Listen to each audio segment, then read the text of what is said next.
ગુજરાત માટે એક મોટા સમાચાર આવી રહ્યા છે। ગુજરાતના મુખ્યમંત્રી ભૂપેન્દ્ર પટેલે એક મોટો નિર્ણય કર્યો છે, જે આંચકારૂપ નિર્ણય છે અને નિર્ણય એવો છે કે અમદાવાદના મોટેરા વિસ્તારમાં આવેલું નરેન્દ્ર મોદી સ્ટેડિયમ, જેનું મૂળ નામ સરદાર વલ્લભભાઈ પટેલ સ્ટેડિયમ હતું, તે નામ બદલી હવે ફરી વખત સરદાર વલ્લભભાઈ પટેલ નામ કરી દેવામાં આવ્યું છે। આમ નરેન્દ્ર મોદીને આંચકો આપનારો આ નિર્ણય ભૂપેન્દ્ર પટેલ સરકારે લીધો છે, તેની વાત કરવી છે। વૈષ્ણવજન તો તેને કહીએ જે પીડ પરાઈ જાનાને રે। નમસ્કાર, નવજીવન ન્યૂઝમાં તમારું સ્વાગત છે અને હું છું તમારો પ્રશાંત દયાળ।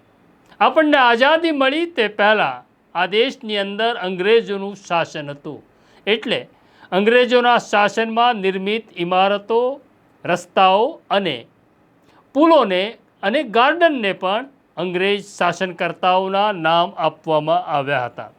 આપણે આઝાદ થયા તેના વર્ષો પછી એ નામ બદલવાની એક પ્રણાલિકા શરૂ થઈ। ખાસ કરી ભારતીય જનતા પાર્ટીના શાસનમાં અંગ્રેજોના નામે જે ઇમારતો હતી, જે પુલો હતા, જે રસ્તાઓ હતા, તેના નામ બદલી તેને ભારતીય નેતાઓના નામ આપવામાં આવ્યા। અંગ્રેજો તો જતા રહ્યા, પણ અંગ્રેજોની માનસિકતા હજી પણ યથાવત રહી। ખાસ કરી ભારતના વડાપ્રધાન નરેન્દ્ર મોદીમાં હજી એ અંગ્રેજી શાસનના અંશો રહી ગયા છે અને એટલે જ કોંગ્રેસના શાસનમાં બનેલું મોટેરા સ્ટેડિયમ, જેનું નામ હતું સરદાર વલ્લભભાઈ પટેલ સ્ટેડિયમ, નરેન્દ્ર મોદીના ભક્તોએ તેનું નામ બદલી નરેન્દ્ર મોદી સ્ટેડિયમ કરી નાખ્યું। ભક્તો તો કાયમ આંધળા હોય છે, કારણ કે ભક્તોને કટોરો લઈને ઊભું રહેવાનું હોય છે। કોઈકને સત્તા મેળવવાની હોય છે, કોઈકને સંપત્તિ, તો કોઈકને કોન્ટ્રાક્ટ, તો કોઈકને ટિકિટ।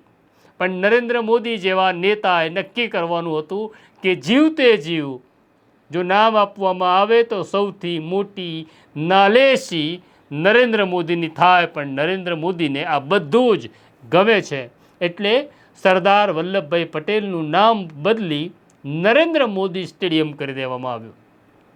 આ એ જ પાટીદારો છે કે જેઓ ભારતીય જનતા પાર્ટીને ખોબલે ને ખોબલે મત આપે છે અને જય સરદારના નારા લગાવે છે અને કહે છે અમે સરદારના વંશજો છીએ। પણ આ સરદારના વંશજોની ખુમારી સરદાર જેવી રહી નહીં। આ પાટીદાર નેતાઓ બોલી શક્યા નહીં નરેન્દ્ર મોદીને કે તમે આવું ન કરી શકો, તમે સરદારનું નામ બદલી તમારું નામ ન આપી શકો।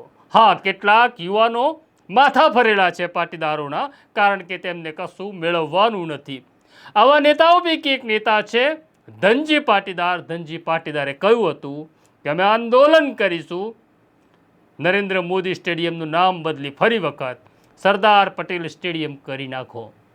સરકારે આ સાંભળ્યું કે નહીં તેની અમને ખબર નથી, પણ આખી ઘટના એવી છે કે મુખ્યમંત્રી ભૂપેન્દ્ર પટેલની આગેવાનીમાં એક ઉચ્ચ સ્તરીય બેઠક બોલાવવામાં આવી હતી। આ બેઠક યુથ ઓલિમ્પિક 2029 અને ઓલિમ્પિક 2036ના આયોજન માટે બોલાવવામાં આવી હતી, જેમાં સચિવાલયના અધિકારીઓ હતા, જેમાં આઈએએસ અધિકારીઓ હતા, જેમાં અમદાવાદ કોર્પોરેશન, જેમાં ઔડાના અધિકારીઓ હતા, જેમાં સ્પોર્ટ્સ ઓથોરિટી ઓફ ઇન્ડિયા અને સ્પોર્ટ્સ ઓથોરિટી ઓફ ગુજરાતના અધિકારીઓ પણ હતા।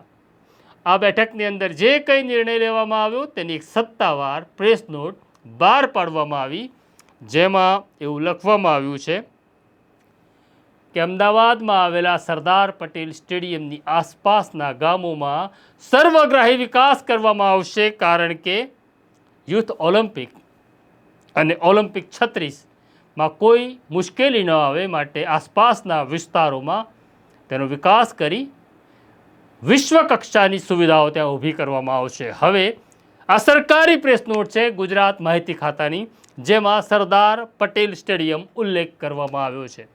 પહેલાં જ્યારે સરદાર પટેલ સ્ટેડિયમ ઉલ્લેખ કરવામાં આવ્યો ત્યારે અમને એવું લાગ્યું કે નવરંગપુરા વિસ્તારમાં આવેલા સરદાર પટેલ સ્ટેડિયમની વાત હશે, પણ પછી આગળ જતાં પ્રેસ નોટની અંદર ઉલ્લેખ છે કે મોટેરાની આસપાસના વિસ્તારોનો વિકાસ થશે, એટલે સ્પષ્ટ થયું કે ગુજરાત સરકાર જેને નરેન્દ્ર મોદી સ્ટેડિયમ કહે છે એ સ્ટેડિયમને હજી પણ ખુદ ભૂપેન્દ્ર પટેલની સરકાર અને ભૂપેન્દ્ર પટેલની સરકારના બાબુઓ સરદાર વલ્લભભાઈ પટેલ સ્ટેડિયમ જ માને છે. આમ નરેન્દ્રભાઈની લાખ ઈચ્છા હોય કે ગાંધી અને સરદારનું નામ મિટાવી વૈશ્વિક નેતા થવું, પણ એ સહેલું નથી. કોઈ પણ માણસ ગાંધી અને સરદારનું નામ નહીં જ મિટાવી શકે.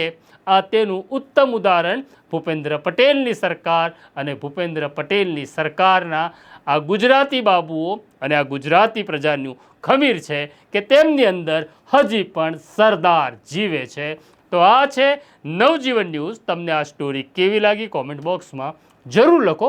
હા, એ વાત સાચી છે કે ભૂપેન્દ્ર પટેલ આવી હિંમત ન કરી શકે, પણ ખેર જે મનમાં હતું તે બહાર આવી ગયું છે. આ તેનું ઉદાહરણ છે.